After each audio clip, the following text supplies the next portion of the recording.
Ndabaye ikaze mu gihano cy'amasengesho mushikirizo na mwene so Habimana Jibril. Uno musi mwashyize umutima wanje rivuga ngo ubwoba umwansi ukwizera.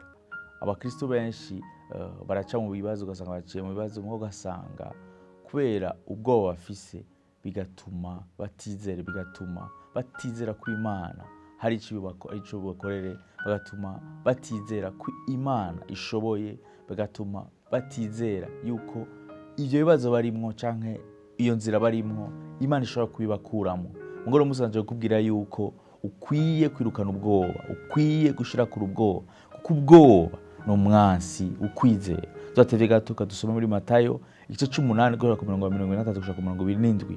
Bibiliya tubwira ngo atambukira mu bwato, abigishwa biwe baramukurikira. Haza igihuhusi gikomeye mu kiyaga, mbere ubwato bwari bugiye kurengwako n'imifunda, ariko we yari asinziriye. Baraza baramukangura bati, mwami dukize, turapfuye. Arababaza ati, nigiki kibateye ubwoba, mwabafise ukwizera guke mwe?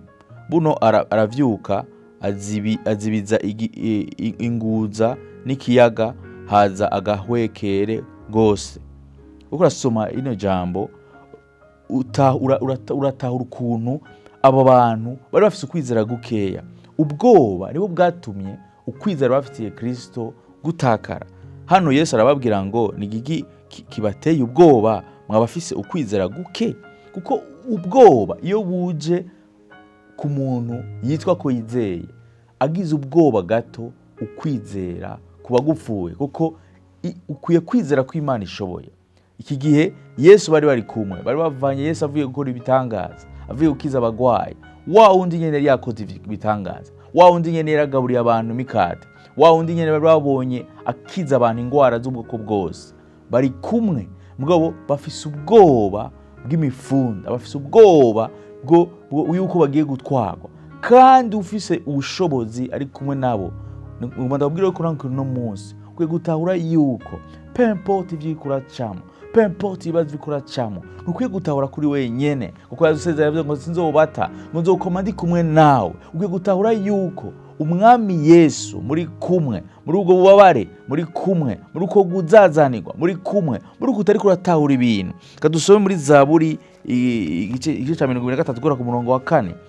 Uno mwandisi Dawidi aravuga ngo mbere naho noca mu mwonga w'igiti c'urupfu, sinzogira ikibi ntinya, kuko uri kumwe nanje. Uno mwanditsi canke uno mwami Dawidi yarazi neza dakekeranya yuko umwami ari kumwe nawe uri kurankurikira. Ukwiye gutahura yuko Imana muri kumwe, pemporte ibibazo uri kuracamo. Ubwoba bwonyene nibwo bushobora gutuma ukwizera kwawe ugutakaza, niko ushobora gutuma ugira ubwoba bugatuma ivyo wari wizeye bijamwo bivangirwa, ugasanga ukwizera uragutakaje. Uno mwanditsi rero aravuga ngo mbere naho noca mu mwonga w'igiti c'urupfu, sinzogira ikibi ntinya. Mu yandi majambo ariko aravuga yuko yanse gutinya naho ariko araca mu bibazo. Ushobora kurikora mu no mwanya, ntugire ubwoba n'ivyo bibazo urimo, ntugire ubwoba niyo ngwara ufise, ntugire ubwoba naho hanu kuraca. Ukwiye guhagarara wizeye, ukwiye kugira ukwizera gukomeye, pemporte ivyo uri kuracamo.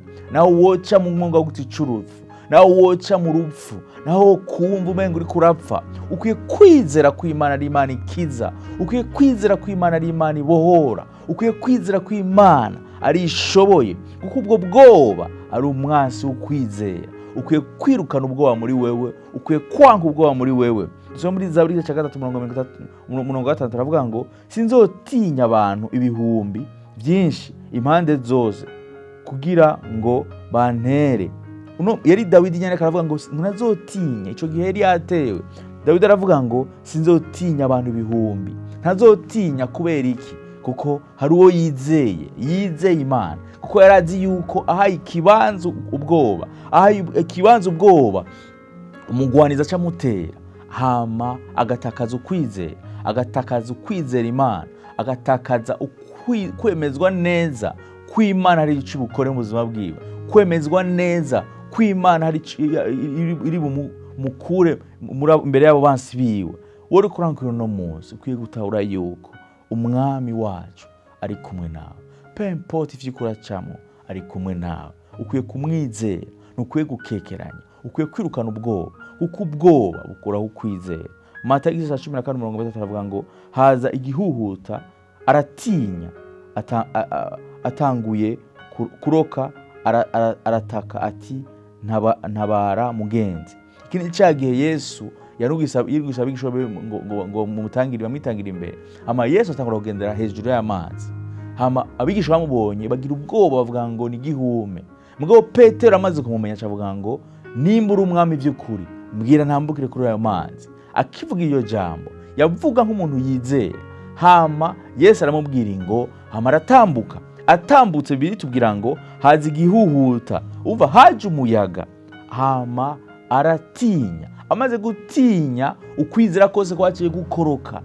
Ukwizera kumaze gukoroka aciye isanga ariko aribira. Uko niko abakristo benshi kubw'ibihuhusi ibibazo biza. Yari umuntu avuga ko yizera, mugabo haje ibibazo, haje akabazo, haje ingwara, haje ubukene, haje kudatahurwa.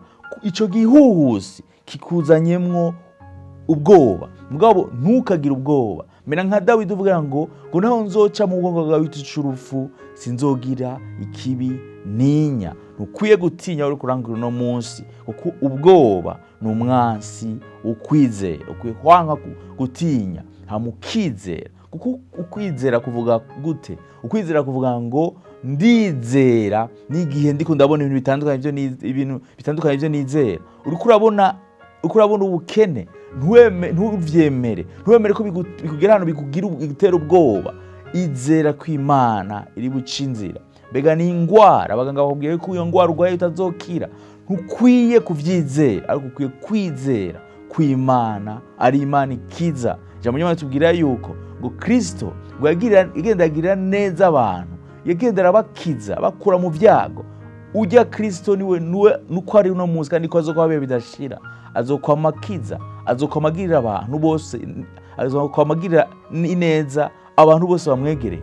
Nimba umwizeye no munsi arakugirira neza, nimba umwizeye no munsi aragukiza. Ntukwiye kugira ubwoba, ikuremo ubwoba no munsi, wizere Kristo, ko Kristo arakiza, arabohora, aracinzira. Yaravuze ngo nije nzira, iyo nzira utariko urabona arayikwereka. Urashobora kuvuga uno munsi ubuzima bwo buriko buramvamwo, ndiko ndumva urupfu. Uno munsi ndakubwira yuko Kristo ari watanga ubuzima. Ukwiye kumwizera kuko niwe buzima. Ndizeye ko n'amajambo yakuye kandi bashika yandi hantu. Ndizeye ko mwatahuye yuko ubwoba ari umwansi ukwizera. Rero ushobora kuri kwankukiramo no mwanya ukaba umaze igihe muri no minsi ufise ubwoba. Ufise ubwoba bwa kazoza, ufise ubwoba bw'ibintu uri kurabona ateka biragenda uko byategeza kugenda. Uno mwanya ni umwanya wo kwegera Imana, umwanya wo kuvuga ngo ubu bwoba ndabwanze, ubu bwoba ndabwirukanye. Je ngiye kwizera Imana, ngiye kwizera umwami wanje, kuko umwami wanje niwe yavuze ko atazona. Umwami wanje ari ugikorwa kandi arankiza. Dufata umwanya wo gusenga, usengana na jewe twirukane umwe mu y'ubwoba. Data mbiza nasenge abantu bako rankurikirana mwami, mw'izina rya Yesu Kristo mwami. Mwami ndasenze mw'izina rya Yesu Kristo, umuntu wese ariko arankurikirana mwami afise ubwoba mwami kubw'ibintu ariko aracamwo, abona umenga nta nzira iriho mwami. Ndasenze mw'izina rya Yesu Kristo mwami, gwero n'uno mwanya mwami ubwo bwoba muvemwo mw'izina rya Yesu Kristo. Ko turazi kuri Imana icinzira mu kiyaga mwami gitukura. Nimba waracinze inzira mu kiyaga gitukura, nuko ushobora gucinzira no mu kibazo ciwe, nuko ushobora kumucira inzira ahantu atariko aratahura mwami. Mw'izina rya Yesu Kristo ndamusengeye mwami umucira inzira mw'izina rya Yesu Kristo. Mwami naco bitwaye ibibazo afise, ndasenze mw'izina rya Yesu Kristo umucira inzira. Iyo mpwemu y'ubwoba ndayirukanye mw'izina rya Yesu Kristo.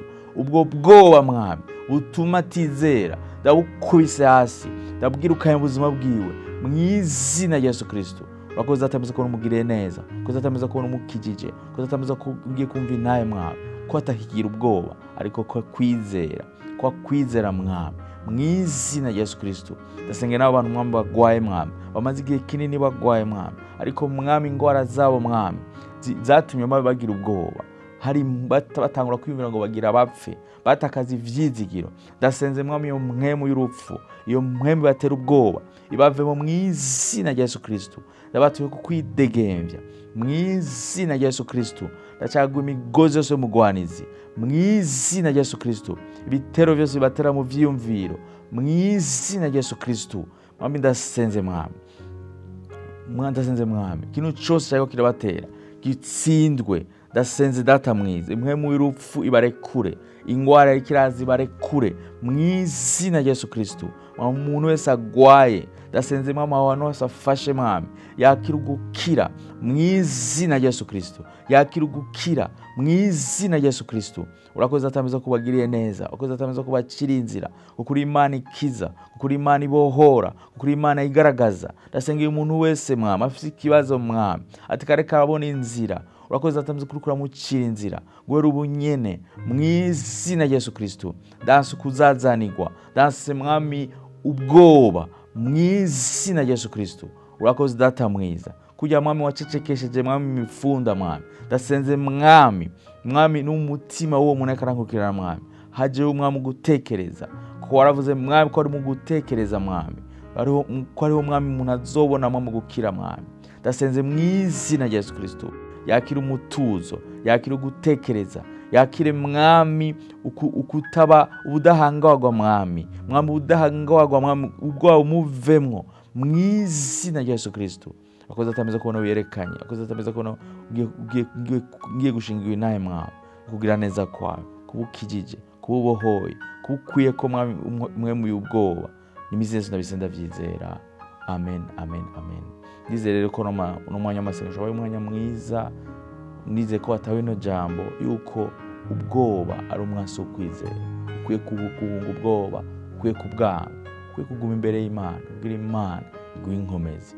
Rero ukaba ufise ikibazo, ukaba ufise inahe, twandike kuri izo nimero ziguma cyangwa munsi, ukaba ufifuza ko tugufasha gusenga, twandike kuri izo nimero ziguma munsi, dushingire inahe. Tumaze kumva abantu bashaka dushingira inahe ivyo Imana yakoze, nimba nawe ari Imana yagukoreye, udushingire inahe kugira ngo natwe dushingire inahe abandi ko Imana biciye kuri televiziyo Imana ikora ibitangaza, Imana ibohora, Imana ikiza, Imana ituma abantu bariko bagenda mu buzima butari bwo bagenda mu buzima bumeze neza. Murakoze rero naho ubutaha mu kindi kiganiro nk'aya mango. Amen.